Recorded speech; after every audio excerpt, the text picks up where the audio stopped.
অর্থমন্ত্রীর সঙ্গে বৈঠক করবেন ঢাকায় সফররত মার্কিন সহকারী পররাষ্ট্রমন্ত্রী পল কাপুর। এই মুহূর্তে সচিবালয়ে আছেন সহকর্মী শুভ খান। সরাসরি যাচ্ছি তার কাছে।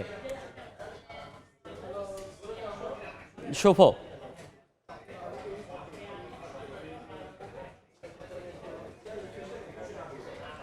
মার্কিন দক্ষিণ ও মধ্য এশিয়া বিষয়ক সহকারী পররাষ্ট্রমন্ত্রী পল কাপুরের সঙ্গে জ্বালানি মন্ত্রীর বৈঠকে মাত্রই শেষ হয়েছে। এখন কিছুক্ষণের মধ্যে আমরা জানতে পেরেছি বিদ্যুৎ ও জ্বালানি মন্ত্রী ইকবাল হাসান মাহমুদ এ বিষয়ে ব্রিফ করবেন। তবে যেহেতু এই মুহূর্তে তিনি সরকারের বিভিন্ন মন্ত্রীদের সঙ্গে বৈঠক করছেন, তো আমরা যতটুকু এখানে জানতে পেরেছি যে জ্বালানি ক্ষেত্রে হয়তো বা মার্কিন যুক্তরাষ্ট্রের সাথে সহযোগিতা জোরদারের বিষয়গুলো নিয়ে আলোচনা হতে পারে। পাশাপাশি জ্বালানি সরবরাহের ক্ষেত্রেও মার্কিন যুক্তরাষ্ট্রের সঙ্গে সহযোগিতাও চাওয়া হতে পারে। তো সবকিছু আসলে কিছুক্ষণের মধ্যে জ্বালানি মন্ত্রী তিনি বিষয়টি নিশ্চিত করে আসলে বক্তব্য দিবেন। এর আগে আমরা যেটি দেখেছি যে বাণিজ্য মন্ত্রীর সঙ্গে বৈঠক হয়েছে, সেই বৈঠকের ক্ষেত্রে কিন্তু মার্কিন যুক্তরাষ্ট্রের পক্ষ থেকে বলা হয়েছে নতুন সরকারের সাথে তারা নিবিড়ভাবে কাজ করতে আগ্রহী। সেক্ষেত্রে তারা বাংলাদেশে বিনিয়োগও বাড়াতে চায় এবং সেক্ষেত্রে বেশ কিছু বাধার কথা তারা বাণিজ্য মন্ত্রীর সামনে তুলে ধরেছেন এবং তার মধ্যে অন্যতম একটি হচ্ছে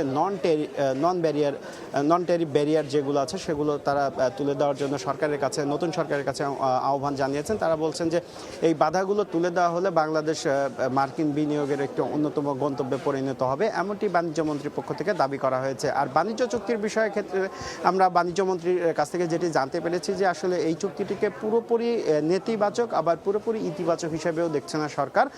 সরকারের পক্ষ থেকে বলা হয়েছে যে এই বাণিজ্য চুক্তির ক্ষেত্রে বেশ কিছু ধারা রয়েছে যার মাধ্যমে আসলে বাংলাদেশ এবং যুক্তরাষ্ট্রের যে বাণিজ্য সেটি আরও সম্প্রসারিত হবে। আবার বেশ কিছু ধারা আছে যেগুলো নেতিবাচক। সেসব বিষয়ে বাণিজ্য মন্ত্রী বলেছেন যে দুদেশের মধ্যে আলাপ আলোচনা করে যাতে উভয় পক্ষের জন্যই সেটি উইন উইন সিচুয়েশন হয় সে বিষয়টি নিশ্চিত করা হবে। তো কিছুক্ষণের মধ্যেই জ্বালানি মন্ত্রী কথা বলবেন এবং কি বিষয়ে আসলে মার্কিন সহকারী পররাষ্ট্রমন্ত্রীর সঙ্গে বৈঠক হয়েছে সেসব বিষয়ে আমরা দর্শকদের জানিয়ে দিতে পারবো। তো এই ছিল জ্বালানি মন্ত্রণালয় থেকে আমার কাছে সবশেষ খবর।